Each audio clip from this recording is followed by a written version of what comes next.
Adətən səhiyyə işçilərinin xəstələrə qarşı biganə yanaşmasını, tibb bacılarının, bəzi xəstəxanalarda tibb bacılarının biganə yanaşmasından çox çıxışlar olurdu. Amma bu videonu gördükdə Sumqayıt şəhəri bir saylı xəstəxananın tibb işçilərinin geyinib soyunma yeri 5 gündür ki, bax belə gölməçənin içində. Bu vəziyyətdə tibb işçiləri, tibb bacıları və tibb personalı əgər əynini geyinib dəyişirsə, geyinib soyunma otaqları bu vəziyyətdədirsə, təbii ki, onların aqressiyasının, əsəbinin bir səbəbi var deməkdir.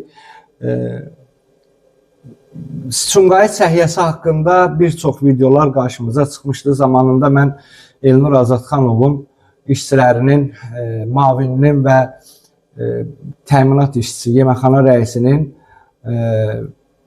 və digər bir işçinin səhv eləmirəmsə, ambardarın idi.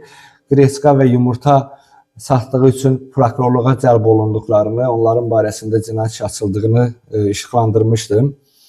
Görünür, Elnur Azadxanovun başı elə qarışıqdır ki, bu məsələlərə Sumqayıt səhiyyəsində satılan produktların araşdırılmasına başı qarışıb, xəstəxanaların sanitar vəziyyəti yaddan çıxıb.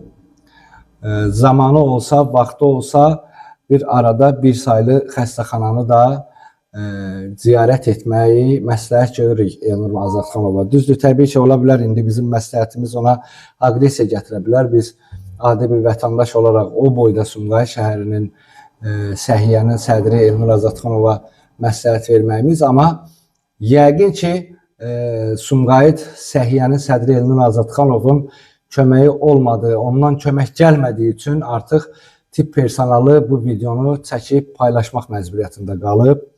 Və bu video mənim sosial şəbəkədə qarşıma çıxdıqda çox, belə deyək də, təəssüf etdim ki, hal-hazırda yağış da yoxdur və yağış sularından evlərimiz, bir çox evlər suyun altında qaldığını görmüşdük, amma heç bir yağış suyu olmadan xəstəxananın suyun altında qalmağını görməmişdik.